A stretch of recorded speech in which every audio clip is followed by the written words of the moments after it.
وهانتوما كتشوفوا كيفاش جات من الداخل، تتجي معلكه. يا سلام، شوفوا من الداخل يا سلام، واحد التعليكه ما نعاود ليكم شحال كتشهي. ها المورصو كيفاش كيجي بحال هكا. نقربكم الطبقات كيفاش كيجي، وديك الطبقه اللي درنا فيها الفخويغوش كتجي بحال هكا. السلام عليكم ورحمه الله وبركاته، نتمنى تكونوا بخير وعلى خير وفي احسن الاحوال ان شاء الله يا ربي. رجعت معكم فيديو جديد وصفه جديده كما العاده. غنقدم معكم اليوم واحد الكاطو اللي كيجي زوين يعني عنده عشاق كثارين، وكتاخذوه في لي باتيسري الكبارين وكتاخذوه بواحد الثمن باهظ. وغنقدمه معكم اليوم بادق التفاصيل وبكلشي كيفاش غينجح لكم وكيفاش غيجيكم بحال اللي كناخذو في لي باتيسري. غنقدم معكم اليوم ريد فيلفيت، كتجي زوينه وعلى هذا الشكل. يلا ندوزو للمقادير دابا على بركه الله. وغنبداو دابا على بركه الله. نعطيكم المقادير ديال الكيك مويلو اللي غادي نديرو اليوم. فيه 250 غرام ديال السكر، وفيه 220 غرام ديال الدقيق ناعم ديال الحلويات، وفيه 100 غرام ديال بودره ديال الكاكاو، وفيه 200 غرام ديال الكريمه، وفيه 50 غرام ديال الحليب، وفيه الكولورو، وفيه لاغوم ديال المهم كديروا الفخوي غوز غوج، يما قلت لكم لي فخوي غوز لي فخوي غوج، يما الفريز ولا فرومبواز اللي بغيتو نتوما. انا غادي ندير الفريز. خديت لاغوم هنايا، خديت لاغوم، وعندي الملون، وعندي الفاني، وعندي هنايا الخميره واحد 16 غرام ديال الخميره، وعندي 3 البيضات. يلاه مشيت جبتهم دابا، كنت نسيتهم لهيه بعدين عليا. وصافي، وغندير رشه الملحه وصافي ندوزو نخدموا هذا الشيء على بركه الله. ناخذ واحد الاناء اللي غنخدم فيه، كنزل فيه البيض والسكر، وغندير فيه رشيشه الملحه، وغنزيد عليهم واحد المعلقه ديال الفاني. ديروا بودره ولا سائل بحال ما قلت لكم. غنخدموا هذا البيض حتى يضاعف ليا الحجم ديالو.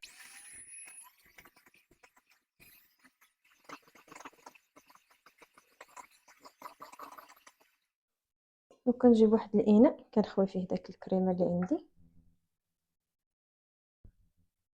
حتى هي كنضربها بالخلاط الكهربائي حتى كتطلع.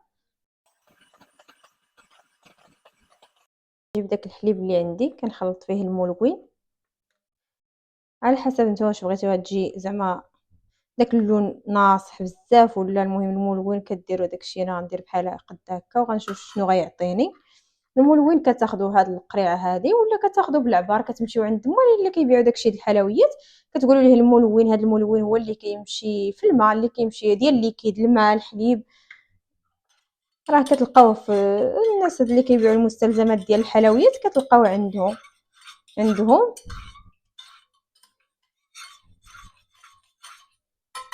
صافي. وغادي ندوز نغربل دابا هاد النواشف اللي عندي حتى هما. غادي نجيب الدقيق،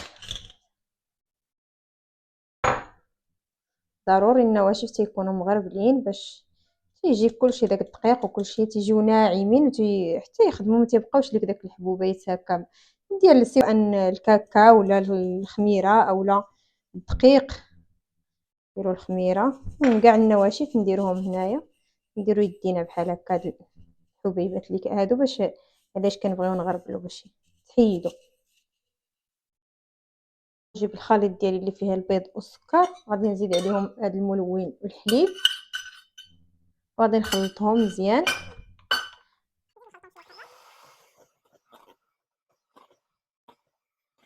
نتوما كتشوفوا اللون، ولكن ما كيبقاش هكايا حيتاش كنهرسو ملي كنديروا داك الكاكاو، يعني كيجي اللون ديالو شي شويه مغلوق. غادي نجيب هاد النواشف اللي غربلناهم نحطوهم هكايا وصافي. غادي نبداو نضيفوهم شويه بشويه. انا كنضيفو وميم طو كنخلطو.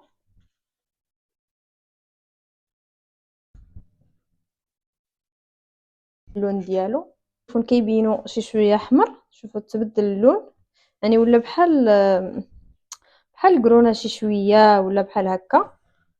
ولا اللون ديالو مغلوق.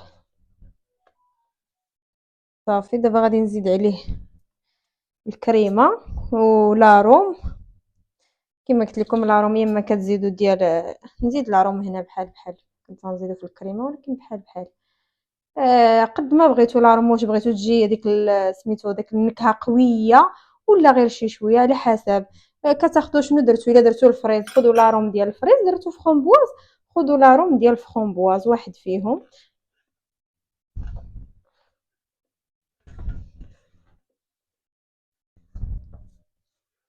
صافي من بعد ما تخلط ليا داك الخليط غنجيب دابا عاوتاني ننزل عليه داك الكريمه اللي طلعتها. ها هي نبدا ننزل شويه بشويه باش نحاول ندخلها بلا ما تطيح ليا داك لاباراي ديالي.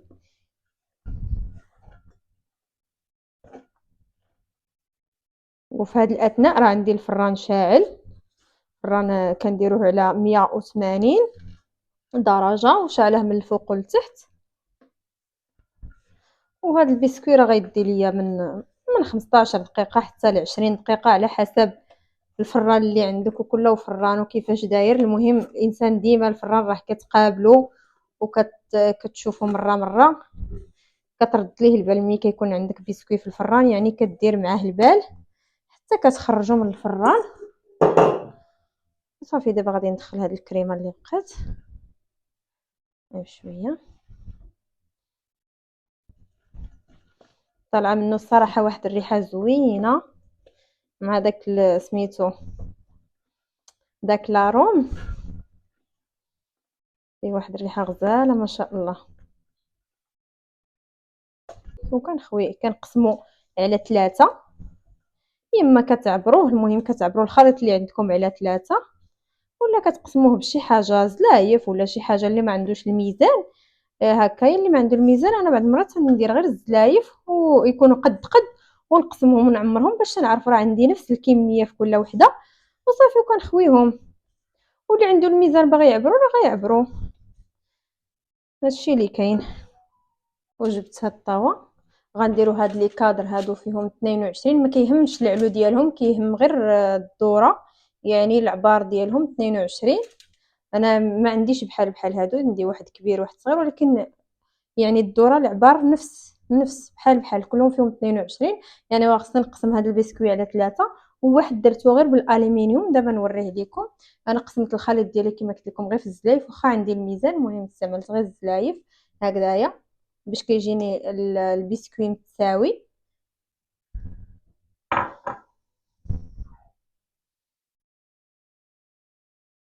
وهذا مع فيه اللون الاحمر كي الصراحه الا كنتو لابسين شي حاجه بيضاء ولا هذا كتطلاو ردوا معاه البال، كاين داك الكولورو ديال. وصافي غادي نوزعوا هذا الخليط دابا في القوالب. كنجيب واحد سباتيول صغيره وواحد المعلقه هكا كنعوجها ديما كتكون عندي باش كنقاد داك الجوانب وكلشي. دابا في الاولى نقاد غير بهاد السباتيول، حتى الا بقات ليا شي حاجه اللي ما كنحكمهاش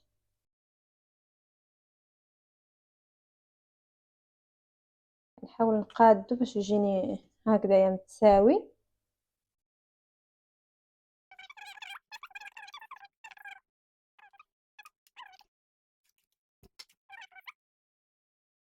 قديتهم غادي ندوز ندخلهم دابا للفران ونرد لهم البال حتى يطيبوا شي 15 دقيقه حتى ل 20. ها هي راه مازال ما خشيتهاش، درت غير هذوك في الفران جوج حتى كيطيبوا.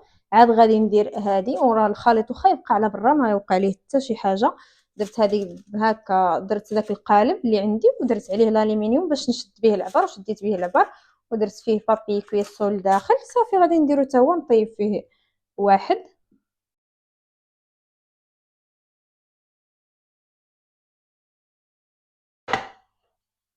ها البسكويت ديالي راه وجد، بقى ليا تقريبا شي 15 دقيقه هكذايا. وصافي دابا غير كنضغط هكا بهاد لي سو غير باش تقاد ليا داك الفورمه ديالو. الا جا لكم عالي من شي بلاصه ولا هذيك تقادوه، الا جا الفورمه ديالو مزيانه وكلشي ماشي مشكل. صافي زعما ما يحتاجش. هذا ما تضغطوش بزاف، كنضغطو غير شي شويه هكذايا وصافي. غنحيدهم من الطاوه باش ما يزيدوش يطيبوا ليا. دابا غادي ندوزو نصايبو هاد الفخوي غوج، يعني اما تاخذوا كما قلت لكم كتاخذوا لي فخومبواز ولا اي فخوي غوج بغيتوه، ولا الفريز. انا خديت هنا الفريز وغسلته وقطعته. هنا عندي 250 غرام ديال الفريز، وعندي غنزيد عليهم 100 غرام ديال سكر سنيده، وغنخلي شويه ديال السكر باش غنزيد نزيد فيه واحد 5 غرام ديال البيكتين باش كتجمع لينا داك الفخوي هكذايا. صافي داك البيكتين مع السكر غادي نخلطهم بحال هكا، وغادي نخليهم على جنب، ما نزيدهمش دابا. وهادو غادي نديهم فوق البوطه حتى كيولي ليا داك سميتو داك السكر بحال شي سيرو، وداك الفريز كيطيب مزيان، كيهبط، كيبدا يتمحى، يعني كيكون باقي طريفات ولكن كيكونوا طايبين. عاد ديك الساعه كنزيدوا البيكتين. نتوما كتشوفوا الفريز ديالي فوق البوطه كيكون بحال هكا تلقى داك الماء وراه طايب. دابا غادي نزيد عليه داك البيكتين، نزيد عليه دابا هاد البيكتين غادي نزيدو تدريجيا، نبقى نزيد ونخلط.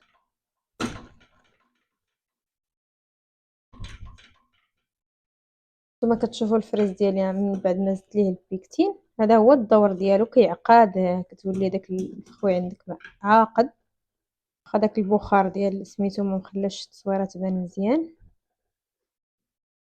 ودابا من بعد ما زدت داك البيكتين وخليته حتى عقد ليا شي شويه، غادي نجيب هاد الطاوه تفرغوه شي حاجه باش يبرد ليكم وصافي. ندير بحال هكا وغنوزعوه هنا وغنخليه حتى يبرد تماما. صافي غير كنخلطو هكا كنمعسوه حتى يتخلط لينا مزيان.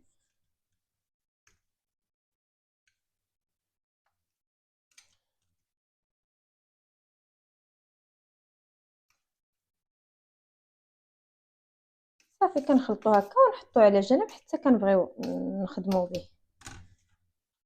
وغندوزو دابا نوجدو الكريمه، كريم تشيز اللي عندي فيها 380 ديال الفرomاج، اي فرomاج بغيتو، اي جبن بغيتو نتوما غتستعملوه. وعندي فيها 250 غرام ديال الزبده، زبده حيوانيه، وعندي فيها 50 غرام ديال الكريم فريش، وعندي فيها الفاني، وعندي فيها 200 غرام ديال سكر كلاصي. ندوزو دابا غادي باش نوجدو الكريمه ديالنا. غنغربلوها السكر كلاصي على الجبن،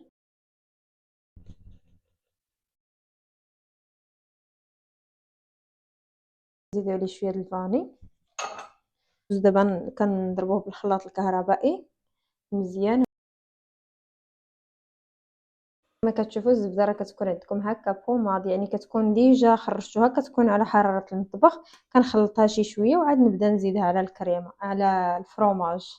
نتوما شوفوا بقيت كنمعك فيها، خدمتها بيدي في الاول، في التالي كنخدمها غير بالماريز، كنمعك فيها حتى ولات ليا بحال هكا. دابا غادي نبدا نزيدها على الفرomاج اللي عندي، غادي نبقى نخلط ونزيد شويه ديال الزبده.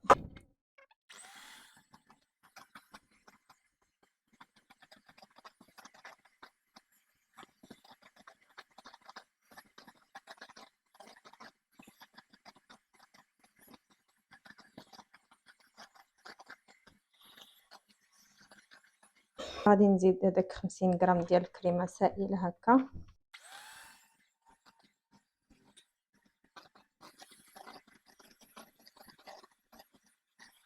صافي دابا من بعد ما قربت هذا الفرماج ديالي مزيان، شوفوا الكريمه كي جات، كتجي هكا القوام ديالها ناعم.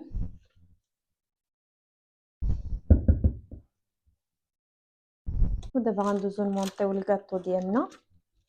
غنمونطيوه في هذا الكادر هذا اللي فيه 22 على 8 في العلو، فيه 8 سنتيم. وانتما داكشي كل واحد غنبداو على بركه الله نمونطيو الكاطو ديالنا. غنديرو طبقه ديال البسكويت كقاعده ولا لتحت، نقادوها هكذايا، نتحيد له شويه ماشي مشكل. ندوزو نديرو الطبقه الاولى ديال كريم تشيز، درتو هكا في البوش باش غير سهل عليا نحطو من بعد نوزعو لتحت هكذايا.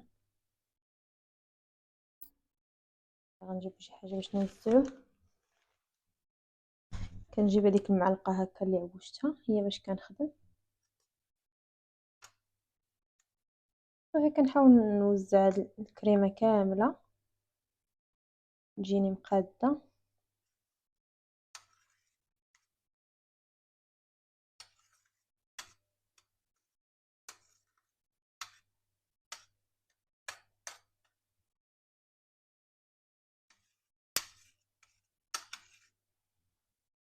من بعد ما وزعت الكريمه غادي نجيب الطبقه الثانيه ديال البسكويت ديال هاد الكيك مويلو. راه الصراحه كيجي زوين باش تخدمي به، كيجي في الخدمه هائل. نجيب هذاك هذا، نجيب هاد لي سوغ باش غير نديرها بحال هكا باش تقاد ليا الطبقه، وباش هاد البسكويت كيلصق في الكريمه. منين نجبدو نقطع الكاطو ديالي ما تبقاش تفرق ليا داك البسكويت على الكريمه، كيجيو ملاصقين.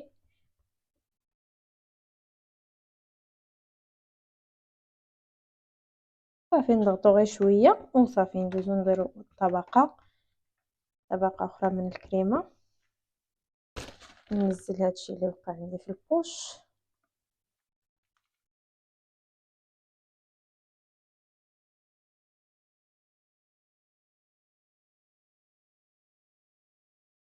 صافي من بعد ما درت الفرماج ديالي اولا الكريمه ديال الفرماج، حطيتو شي شويه غير في الثلاجه حتى غير باش تبرد ليا ديك الكريمه هكا. وغنزيد عليها داك الفروي اللي صايبنا. غنحاول نحطو هكا موزع باش ملي نكون كنوزعو ما يديش لي، ما يهزش ليا هاد الكريمه. نجيب شي حاجه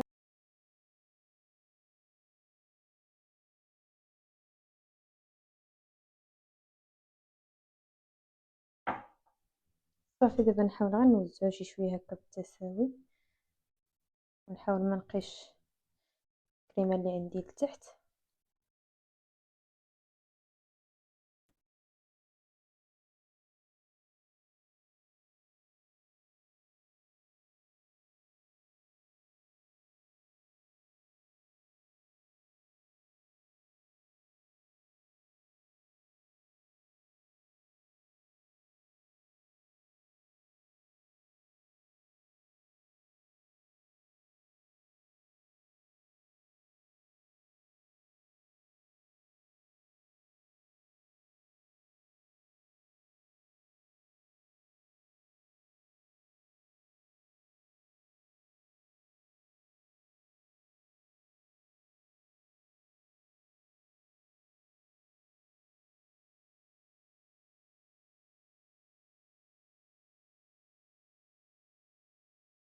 كما كتشوفوا هو جبت الكاطو ديالي. دابا كنزين فيه، زيدت ليه داك القالب، خليته ليله كامله بيت غير في الثلاجه، ما درتوش في هذا في الفريغو الفوق في الكونجيلاتور، درتو غير في الثلاجه وخليته ليله كامله. ودابا كنزينو غير هذيك الكريمه اللي عمرت بها داك الكريمه ديال التشيز اللي درت فيها الطبقات، هما اللي درت بهم هذا الزين. راه باقي كنزين. غير خديت البوش ودرت فيه شويه د الملون للداخل مع الكريمه، صافي عمرت فيه الكريمه وبديت كنزين هكذايا. ملي درتو البسكويت ديروا بزايد وتخليو واحد باش تبقى لكم واحد الطرف، تتفرتوه وكتطليوه الفوق منها كامله، كتولي كتغطيوها كتولي حمراء، اولا كديروا لها غير بحال هكا، اولا تخليوها بلا حتى شي حاجه زعما عادي كما درتو ليها راه مزيان. كنجيب عاوتاني داك اللي فيه اللون، كندير واحد ثاني غير بيضه هكا سامبل، ونديرهم هكا بالبوش حتى كنكملوا التزيين ديال ريد فيلفيت ديالنا.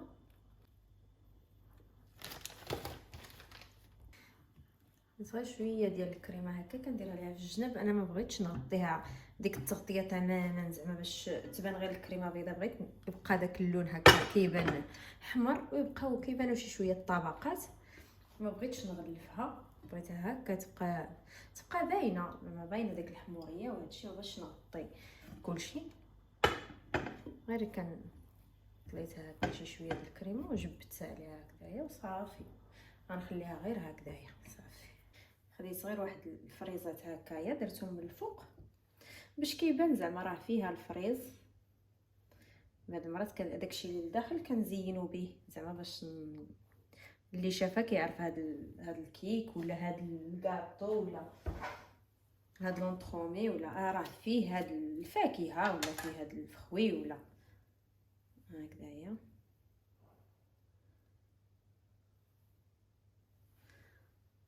وهذا هو الشكل النهائي ديال ريد فيلفيت ديالي كما كتشوفوا بحال هكذايا. نتمنى هذا الفيديو ينال اعجابكم يا ربي ويلقاكم في احسن الاحوال ان شاء الله. وكما العاده نتلاقاو في فيديو جديد ووصفه جديده، وما تنساونيش من اللايكات ديالكم ومن التعاليق ديالكم، واللي وصلوا هذا الفيديو يضغط على الجرس، واللي ما تابوناش يتابونا وباش تكبر العائله. وخليوني لي كومونتير ديالكم، والا بغيتوا شي كاطو ولا شي حاجه اي حاجه بغيتو نوجدها معكم قولوها لي في لي كومونتير، راه انا كنقرا كاع لي كومونتير ديالكم وغادي نوجدها معكم ان شاء الله. والى اللقاء.